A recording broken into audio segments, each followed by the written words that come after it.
Hello and welcome to the Dream Architect Life with Brian Sweet and Brittany Anderson from Sweet Financial Partners. How are you guys today? So good. Doing fantastic, Eric. Thank you. Yeah, it is good to see you guys again. Brittany, we had a lot of fun on the last podcast. Can you remind the listeners what we talked about last time? Yes. So we dove into the pain of indecision, talked a little bit about that, gave some examples. And, I just want to share this quote again. I put it right in front of me because I think it's a great way to segue into today's topic and out of what we talked about in the last episode. So Dan Sullivan, we talked about, he is the founder of Strategic Coach, has a really, really true and really accurate quote called, "Our eyes only see and our ears only hear what our brain is looking for." So I think that sums up a lot of what we talked about in the last episode and really sets the stage to keep on the path of the pain of indecision and the importance and power of making good decisions.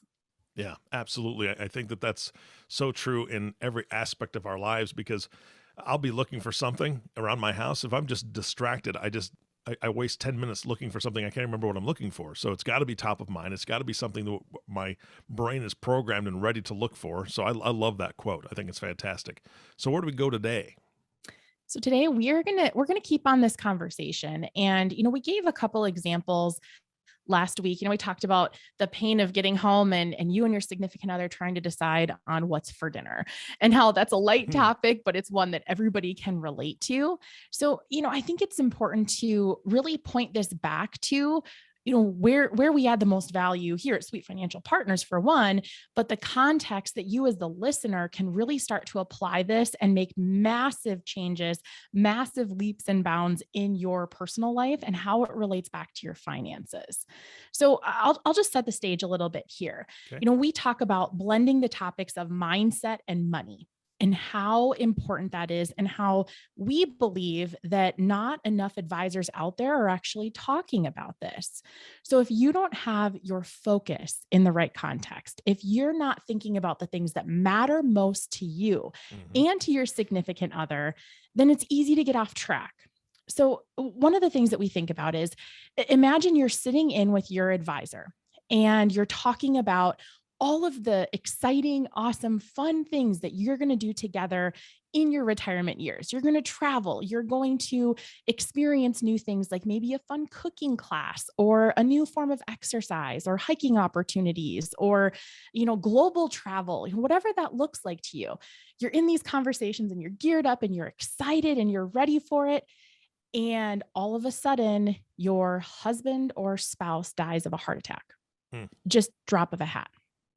So all of a sudden, these things and this life that you pictured for yourself and for each other, massive change.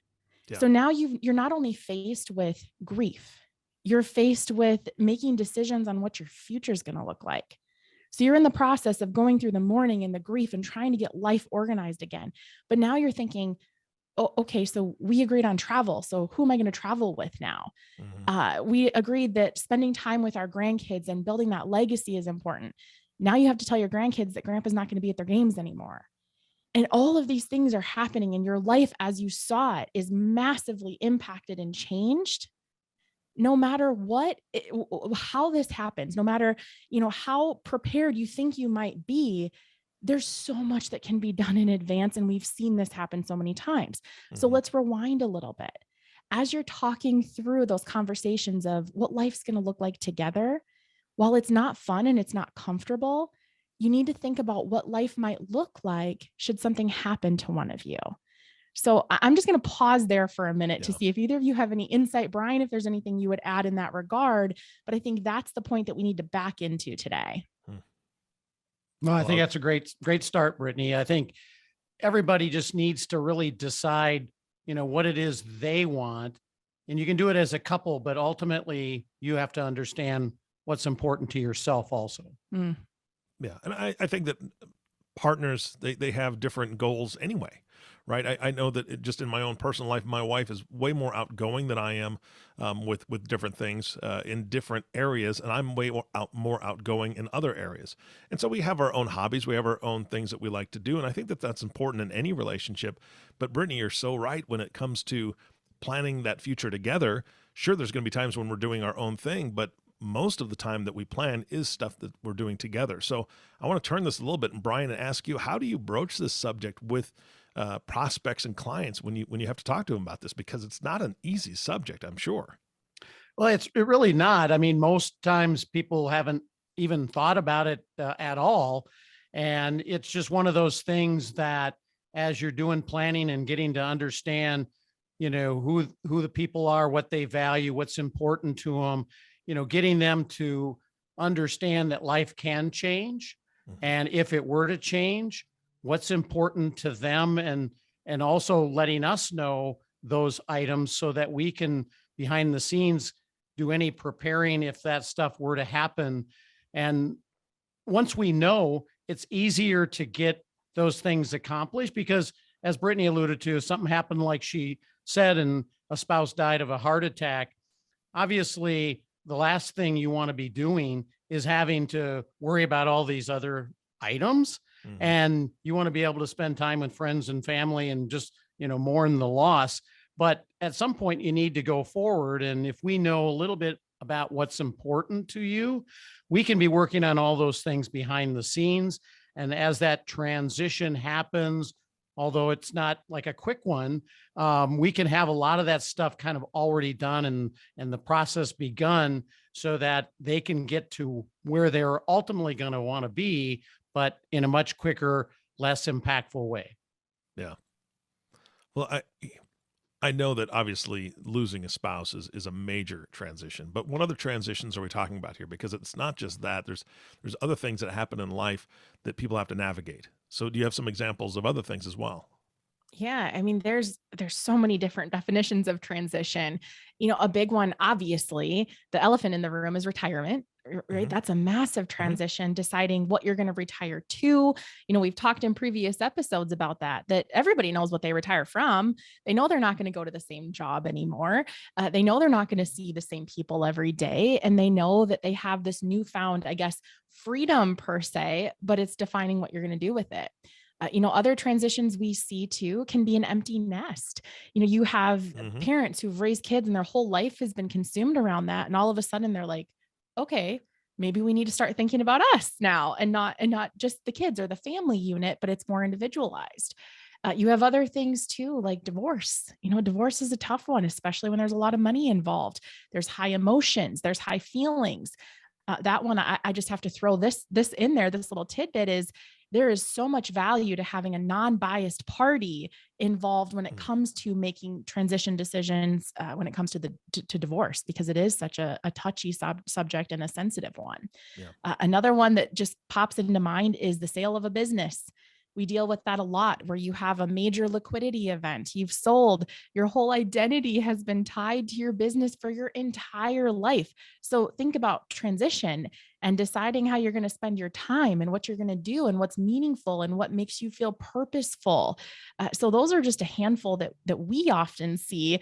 Bryan, did I miss any in that? Well, there's maybe one, but the business sale, especially if there's a business sale because the business isn't doing well, can really be, kind of exceptionally stressful.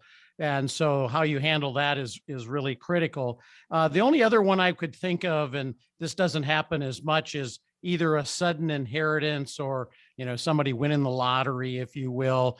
Those are things where I could have a fairly significant change in your life and your lifestyle.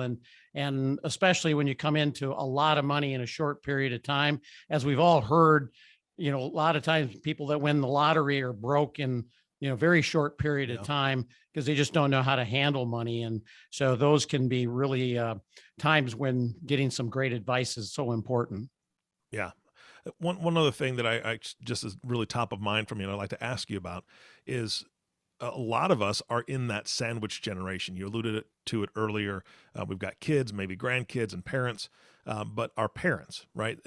When we're in this situation, we want to make sure that their retirement is as good as possibly can be. And sometimes parents and kids are in retirement at the same time, right? I know that transitioning to maybe some assisted living, or if heaven forbid, Alzheimer's or dementia creeps into the situation, there's some serious issues with that, with maybe the sale of a home, the right way to do that. There's right ways and wrong ways. I know that there's, like a 5-year look back on certain situations. If somebody has to go into assisted living, those are really, really important decisions to make correctly. And I think that third party obviously is crucial in that. But do you guys have any examples of folks that have kind of had to go through transitions with their parents? Mm. Yes, in short, yes, absolutely. It's one of those things too, and this kept coming to mind as you're talking about the sandwich generation and thinking about making decisions sometimes for your parents if, heaven forbid, like you said, Alzheimer's or dementia, those things kick in. I think an important part for multiple generations is to have these conversations Mm-hmm. before those things happen. And Bryan, who popped in my head was your Aunt Jean Mm. and thinking about her funeral. So again, this is going back to, a transition that involves death, but she had spelled out, Bryan had encountered a funeral plan where she wanted, was it yellow roses, right? Mhm. I'll never forget that.